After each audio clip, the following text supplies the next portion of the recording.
Assalamualaikum warahmatullahi wabarakatuh. Alhamdulillahirabbil alamin. Allahumma shalli wa sallim ala sayyidina Muhammadin wa ala alihi wa sahbihi ajma'in. Rabbi shrah li sadri wa yassir li amri wahlul 'uqdatam min lisani yafqahu qawli. Amin, amma ba'd. Hadratil muhtaramin wal muhtaramat, para alim, para kiai, para ibu nyai, wabil khusus Ketua Takmir Mushola Al-Masjid, bapak-bapak, ibu-ibu, hadirin, hadirat, kaum muslimin, muslimat yang insyaallah dimuliakan Allah Subhanahu wa taala. Puji syukur kehadirat Allah dengan ucapan kalimat alhamdulillahirabbil alamin. Hari ini kita masih diberikan nikmat oleh Allah, nikmat iman dan juga nikmat kesehatan, sehingga kita bisa melaksanakan ibadah puasa ini insyaallah detik-detik terakhir, 10 malam terakhir. Mudah-mudahan kita senantiasa diberikan oleh Allah kekuatan, iman dan juga kesehatan, sehingga bisa menyelesaikan puasa ini dengan sempurna. Amin, amin ya rabbal alamin. Kedua kalinya sholawat dan salam Allahumma shalli ala sayyidina Muhammad, semoga tetap terlimpahkan, tetap tercurahkan kehadirat Nabi kita Muhammad sallallahu alaihi wasallam. Mudah-mudahan kita semua telah mendapatkan syafaat beliau di hari yang tidak ada syafaat kecuali syafaatnya beliau, dan mudah-mudahan kita semua nanti dikumpulkan bersama beliau di surganya Allah Subhanahu wa taala. Amin, amin ya rabbal alamin. Bapak-bapak, ibu-ibu, hadirin, hadirat, kaum muslimin, muslimat yang insyaallah dimuliakan Allah Subhanahu wa taala. Pada pertemuan yang lalu kita telah membahas terkait dengan pernikahan, kemudian dilanjutkan dengan hukum seorang laki-laki melihat perempuan. Kemarin ada berapa Pak? Masih ingat? Ada pinter? Ada yang diingat enggak? 10. Ada 7 Bapak. Ada yang diingat apa kemarin? Yang pertama apa? Syahwat. Jadi ada bentuk-bentuk seorang laki-laki melihat perempuan. Ini ada 7 bentuk. Ada 7 bentuk. Yang pertama kemarin, kalau dia melihat orang yang ajnabiyah atau wanita yang bukan mahramnya, itu hukumnya tidak boleh Pak. Jadi dengan mendelik, ini sekali lagi, ini kalau kita terapkan di di lingkungan kita mungkin masih kesulitan Pak. Jadi melihat orang perempuan yang bukan istri kita, apalagi kalau sampai mendeliki, atau mendelik ini. Oke.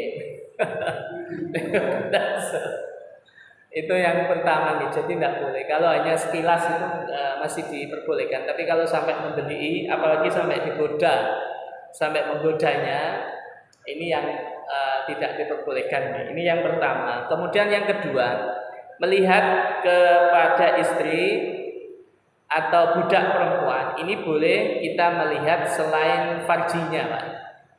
Selain farjinya. Ini juga kita kesulitan sekali ya. Apalagi kalau sedang melakukan hubungan suami istri, saya yakin juga semuanya pasti kita lihat. Kita lihat. Makanya kemudian kenapa kok hanya farjinya saja yang tidak boleh? Karena orang yang sering, sering melihat kemaluan sendiri ataupun orang lain, ini hatinya ini Pak sakit keras nih Pak. Jadi kalau orang sering melihat kemaluannya sendiri atau kemudian kemaluannya orang lain apalagi, ini bisa membuat hati itu keras Pak. Jangan kalau tidak percaya dengan praktekan. Jadi angel kandana nih Pak. Itu diantara kenapa kita tidak diperbolehkan. Bahkan istrinya sendiri tidak boleh dilihat. Ini yang kedua. Kemudian yang ketiga, melihat muhrimnya, mahramnya, anak perempuannya terutama, maka diperbolehkan melihat kecuali antara pusar dan lutut. Jadi anggota antara pusar dan lutut ini tidak boleh dilihat, selain itu boleh. Nah, ini kalau dengan mahramnya, anak putri jenengan, kemudian atau ibu jenengan, ini boleh Pak. Tapi nek saged nggih kalau putri kita sudah dewasa ya tetap kita anjurkan untuk menutup tubuhnya nggih. Karena dia sudah beranjak dewasa, Pak. Beranjak dewasa. Karena takutnya walaupun itu anak kita namanya setan itu kan di mana-mana nih, Pak. Jadi nanti akan timbul syahwat dan sebagainya. Walaupun itu kepada anak kita atau putri kita. Makanya kalau putri kita sudah beranjak balik, usahakan gini bajunya. Syukur-syukur kalau bisa pakai jilbab. Ya, syukur-syukur. Karena itu termasuk kategori dari aurat seorang wanita.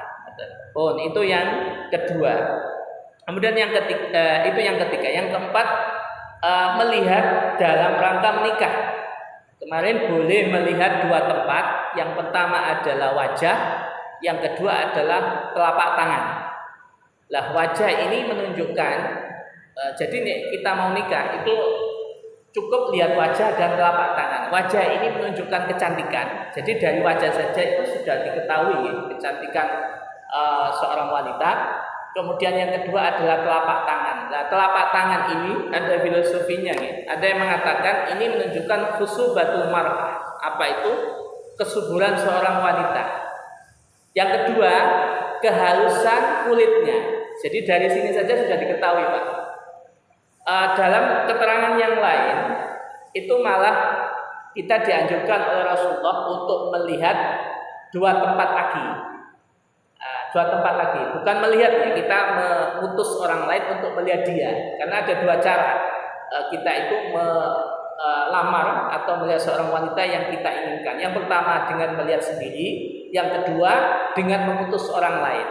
Lah, untuk mengutus orang lain ini ada dua tempat yang perlu dilihat. Yang pertama ini sebagaimana sabda Rasulullah, undur urqubaha wasyammi ma'atifaha. Lihatlah urqubnya dan baulah ma'atifnya. Urqub itu Bapak, ini kalau kita itu kencetnya Pak. Jadi kencet tungkaknya itu Pak. Itu namanya urqub. Bahasa Arabnya kencet atau tungkak itu urqub. Jadi kalau wanita itu kencetnya agak hot gitu. Kencetnya itu lancip Pak. Lancip, tipis, maka insya Allah itunya juga lancip dan tipis. Jadi ada ininya, ada ilmunya. Jadi bukan perlu dengan buka celananya, buka sarungnya tidak perlu. Jadi dilihat dari kencetnya saja itu sudah ketahui. Itu namanya urqub. Jadi tungkak ke atasnya itu. Kemudian yang kedua wasyami ma'atifaha, baulah ma'atifnya. Ma'atif itu ada dua penafsiran. Yang pertama itu nahiyatul unuk. Nahiyatul unuk itu ya sini. Apa jenenge? Kanan kirinya leher ini Pak. Wasyami dan baulah ma'atifnya. Jadi sini Pak. Kenapa kok seorang kita perlu untuk mengetahui ini sebenarnya rahasia. Mengetahui apa bau sini Pak, karena wanita itu biasanya sininya nopo niki sering bawahnya rambut itu baunya tidak enak biasanya Pak. Jadi apa sisinya yang tidak enak. Jadi nahiyatul unuk sininya Pak. Jadi Rasulullah memerintahkan Ummi Sulaim waktu itu untuk melihat dua itu. Ada yang mengatakan raihatul fam. Raihatul fam. Jadi bukan nahiyatul unuk tapi raihatul fam. Apa itu bau mulut, Pak? Jadi bau mulut. Tanya Rasulullah mengutus Ummi Sulaim untuk melihat dua ini. Yang pertama itu sini urqubnya, lihat urqubnya, lihat kencetnya. Nanti jenengan lihat ibu atau istri-istri panjenengan kencetnya piye. Nanti lihat kalau itu kencetnya lancip, tipis, maka insya Allah itunya juga tipis, rapet dan sebagainya. Kemudian yang kedua bau sininya, jenengan bau ini jane biyen saat nikah niku Pak. Nek saiki ya gak ngobrol dandan dan sebagainya. Ini ada ilmunya nggih itu. Atau bau mulutnya Pak. Bau mulutnya. Wanita yang masih virgin ini rahasianya gitu. Itu biasanya bau mulutnya itu wangi Pak, walaupun misalnya dia tidak gosok gigi selama 10 tahun misalnya. Jadi ada ininya, ada khasnya, aroma khasnya. Nah kalau dia sudah tidak virgin lagi, tidak perawan lagi, maka ada ininya, beda, beda. Jadi ada ininya. Pun. Jadi kalau kita ingin menikah, kalau kita ingin lihat sendiri, yaitu wajah dan telapak tangan. Wajah menunjukkan kecantikan wanita itu, tangan ini menunjukkan kesuburan wanita itu atau kehalusan kulitnya. Tapi kalau kita mengutus orang lain, maka ada dua yang juga perlu dilihat. Yang pertama adalah urkutnya, yang kedua adalah nahiyatal bau sininya, atau ada yang mengatakan bau mulutnya. Ini caranya. Iku wis biyen saiki nggih pun wis kelewat pisan nggih. Pun ini hanya ilmu saja nggih. Pun yang kelima, ini melihat untuk pengobatan. Maka boleh kita melihat tempat-tempat yang diperbolehkan. Tempat-tempat yang dibutuhkan saja. Misalnya pijet. Panjenengan pijet sing mijet wedok nggih, orang perempuan. Itu biasanya yang apa, Pak? Dibuka kabeh, panjenengan kan pernah nggih, kita kan pernah nggih. Itu pripun kalau yang pijet? Dibuka kabeh, maksudnya apa tadi? Tidak pakai apa-apa atau pripun? Ini jenengan yang tahu nggih, yang tahu. Nah, itu makanya nek saged nek delek pijet nek lanang yo lanang, nek wedok yo wedok, Pak. Jadi yang pijet kalau pasiennya perempuan sing mijet ya perempuan, nek pasiennya laki-laki sing mijet ya laki-laki. Nek saged ngoten Pak nggih. Nek gak iso nggih. Delek sing tuwek ngoten. Delek sing tuwek. Mboten napa-napa. Oh. Nek umur 17 gak sida mijet. Bon nggih. Itu kalau mijet. Kalau pengobatan juga seperti itu. Misalnya sesar nggih, operasi sesar. Kalau itu tidak dijumpai, karena sesar itu kan harus lihat dan sebagainya. Kalau tidak dijumpai dokter perempuan, maka kondisi ini boleh kita menggunakan dokter laki-laki. Karena dokter perempuan kan tidak ada gitu. Dokter kandungan perempuan ada mboten yang perempuan? Tidak ada, adanya bidan gitu. Adanya bidan. Nah, kalau kondisi seperti ini, karena kondisi misalnya tidak ada bidan atau dokter kandungan perempuan, maka boleh kita menggunakan dokter laki-laki, tapi yahtaju ilaiha. Jadi yang hanya dibutuhkan saja Pak, jangan sampai emak-emak yang lain gitu. Nah, ini. makanya ketika lahiran ini perlu suami mendampingi gitu. Nggih ya, suami mendampingi. Nggih, Pak Joni ngoten nggih. Pas ini lahir didampingi, Pak. Oh, betul. Perlu didampingi anak kita. Kalau bidan sih bukan masalah nggih. Maksudnya kalau bidan yang menangani tidak ada masalah, tapi kalau yang menangani laki-laki perlu ada dampingan dari panjenengan. Ini betul tak enggak ini sing dicekel dan sebagainya. Pun itu yang ke-5. Kemudian yang ke-6 melihat untuk muamalah. Nah, kemarin saya contohkan ketika kita jadi boleh melihat wajah ketika muamalah. Contohnya kemarin kayak kita foto paspor nggih. Jadi foto paspor kalau panjenengan bepergian ke luar negeri seorang wanita, maka harus kelihatan nikinya, wajahnya. Kemudian kalau misalnya kita mau ngurus ijazah, kalau dia perempuan mesti kan disuruh ngelepas ini Pak. Nah, itu boleh. Jadi untuk muamalah maka diperbolehkan untuk melihat wajahnya. Atau persaksian dalam pengadilan Pak. Dalam pengadilan seorang hakim laki-laki itu boleh melihat wajah saksi supaya tahu ini betul enggak saksinya ini gitu. Jadi seperti itu. Jadi diperbolehkan. Kemudian yang terakhir melihat ini khusus untuk budak perempuan yang akan dijual, maka seorang pembeli itu boleh melihat tempat-tempat allati yahtaju ila taqlibiyah, yaitu tempat-tempat yang dibutuhkan untuk dibolak-balik Pak. Misalnya tangannya, dilihat keleknya, itu boleh. Jadi tempat-tempat yang yang untuk tahu bahwasanya dia itu budak perempuan yang baik apa tidak. Kayak jenengan beli kambing ya. Beli kambing biasanya kan ditinggali apa nih?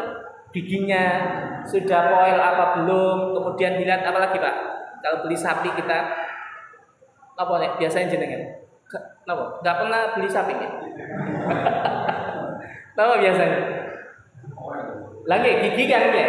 Gigi terus lain gigi apa? Punuknya, ya mesti jenengan raba-raba kan ya. Terus kalau itu sapinya untuk niki apa? Diperes apa jenis diambil sapi puan mesti jenengan nyoba dulu Pak. Karena ini ajaran Rasulullah. Ketika jenengan beli sapi yang itu gunanya untuk diperas diambil susunya, maka dicoba Pak, jenengan coba. Iki iso keluar apa ndak? Makanya kemarin pernah waktu pembahasan jual beli kemarin, ketika kita beli sapi atau kambing yang itu dalam rangka untuk susuan, maka kita harus mencoba dulu Pak, apa namanya susunya itu diperas ini bisa apa enggak. Kalau ini bisa lanjut, kalau ini enggak bisa dibatalkan. Itu nggih. Ini yang ke apa namanya yang ke-7 yang terakhir. Sampun. Setelah ini kita akan bahas terkait dengan wali. Wala yasihu dan tidak sah akdun nikahi opo akdun nikah illa biwaliyin kecuali dengan wali wasyahidai adlin dan 2 orang saksi.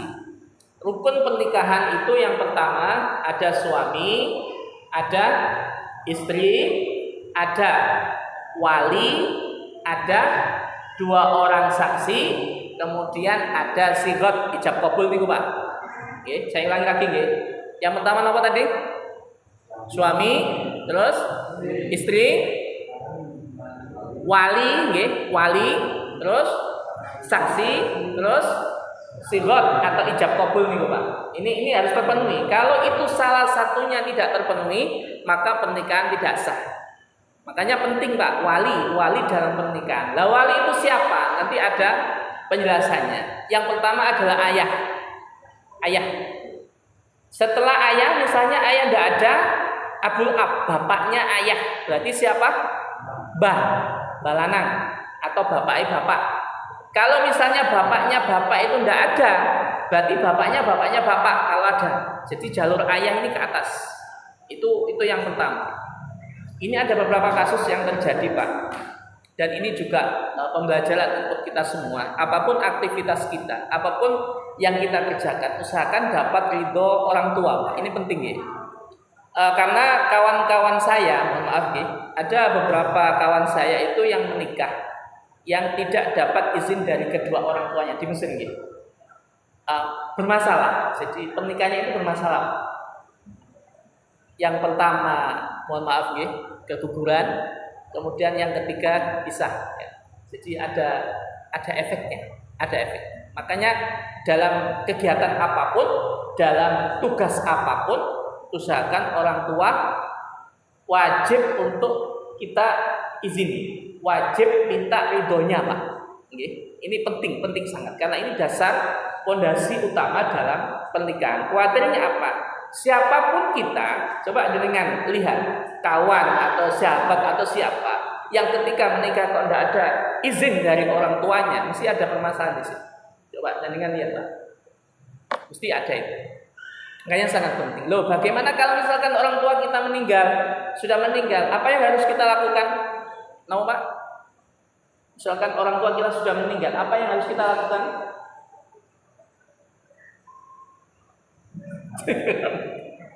Bapaknya sama bapak ibu pun boten Pak. Untuk cara berbaktinya pripun?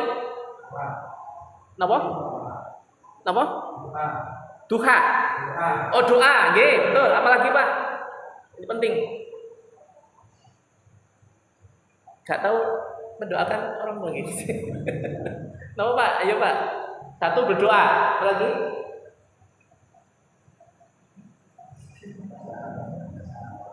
Napa Pak? Melaksanakan kebiasaan orang tua. Jadi berdoa, melaksanakan kebiasaan orang tua. Apalagi? Pripun? Mengunjungi saudara yang sudah tua. Jadi ada 4 kalau misalkan orang tua kita meninggal, sudah meninggal, maka yang harus kita lakukan yang pertama as-salatu alaihima, mendoakan Pak. Ini penting. Ada yang mengatakan as-salatu alaihima, ini kan ada seorang sahabat tanya pada Rasulullah, "Ya Rasulullah, hal baqiya alayya min birri syai'un abawayya ba'da mautihima?" Ya Rasulullah, apakah aku masih bisa berbuat baik kepada kedua orang tuaku yang sudah meninggal? Rasulullah kemudian mengatakan arba'u khisal, 4 hal. Yang pertama as-salatu alaihima, mendoakan Pak. Ada yang mengatakan ini jenengan as-salatu alaihima ikut sholat waktu meninggal. Kemudian yang kedua wal istighfar lahuma, memintakan ampun. Dalam satu keterangan itu ada seorang yang berdoa kepada Allah, ada seorang ibu yang derajatnya diangkat di dalam kubur itu dalam satu riwayat. Kemudian dia kaget, kemudian tanya kepada malaikat, tanya kepada Allah, "Ya Allah, malihadi, ya Allah, ini derajat apa?" Kemudian Allah mengatakan, "Hadza istighfari waladika as-salih." Ini sebab karena anakmu yang soleh. Jadi derajatnya diangkat. Kemudian wa inqa di ahdima, janji-janjinya Pak. Kalau pernah janji dan itu jenengan tahu, maka jenengan laksanakan itu kalau jenengan mampu. Kemudian yang keempat wasilatul rahmil lati la rahima illa min kibalihima. Jadi mempererat silaturahim. Betul tadi yang dikatakan Pak Zaki. Jadi mempererat silaturahim kepada orang-orang yang dulu pernah disambut oleh kedua orang tua kita. Kemudian yang terakhir dalam riwayat yang lain ditambah apa itu sedekah. Jadi sedekah untuk kedua orang tua ini sangat penting sekali. Makanya dalam Al-Quran itu kenapa kok orang meninggal itu ingin hidup kembali, kemudian fa'asaddaqa dan ingin bersedekah, karena manfaat sedekah ini sangat luar biasa dirasakan. Kenapa tidak mengatakan fa'usalli atau fa'uzakki, tapi mengatakan fa'asaddaqa? Kenapa dia tidak mengatakan saya akan sholat atau saya akan zakat, tapi mengatakan fa'asaddaq, tapi aku akan bersedekah. Kenapa? Karena di antara sedekah itu ada yang namanya sedekah jariyah gitu. Sedekah jariyah, sedekah yang pahalanya terus menerus mengalir walaupun kita itu meninggal. Contohnya seperti wakaf. Nah, ini utama nih, wakaf tanah untuk masjid, untuk mushola. Apalagi Pak, mushaf. Dengan sedekah mushaf diberikan kepada anak-anak penghafal Al-Quran, setiap kalimat huruf yang dibaca itu kejenengan. Apalagi Pak? Apalagi ilmu juga. Kalau panjenengan punya ilmu, misalnya ini juga anjuran untuk kita, usahakan yang mengajarkan anak kita surat Al-Fatihah itu panjenengan Pak, bapaknya Pak. Kenapa? Karena surat Al-Fatihah ini yang sering dibaca oleh anak-anak kita ketika sholat. Nah itu banyak akan terus mengalir jenengan. Jadi misalnya jenengan punya putra, ini misalkan sama Mas Bara ini, jenengan ajarkan surat Al-Fatihah saja Pak. Nanti yang lain serahkan kepada ustadz atau guru-guru ngaji yang lain. Ajarkan surat Al-Fatihah. Kenapa? Ketika jenengan mengajarkan anak panjenengan surat Al-Fatihah, ini akan terus dibaca 5 waktu setidaknya kan. Nah ini karena jenengan, karena ilmu jenengan ini. Jadi yang pertama wakaf tadi, kemudian ilmu, kemudian ada lagi mushaf dan lain sebagainya. Yang jelas apa yang kita sedekahkan itu bertahan lama gitu. Intinya di antaranya tadi adalah wakaf. Tidak hanya wakaf, tapi juga anak yang soleh. Jadi sedekah jariyah, ilmu yang bermanfaat, kemudian anak soleh yang senantiasa mendoakan kepada orang tuanya. Jenengan harus punya 3 ini Pak. Kalau tidak bisa 3, ya 2. Kalau tidak bisa 2 ya 1 saja. Apa yang dengan mampu itu. Karena ini bekal kita, terutama nanti setelah kita meninggal. Ini jarak dekat aja dulu. Jadi jarak dekat dulu. Jadi sedekah jariyah, ilmu yang bermanfaat. Kalau nggak bisa ya anak yang soleh. Kalau nggak bisa 3-tiganya ya 1 saja. Monggo berusaha untuk itu. Saya juga dalam rangka untuk itu. Sampun? Ada pertanyaan? Lagi? Sampun ya?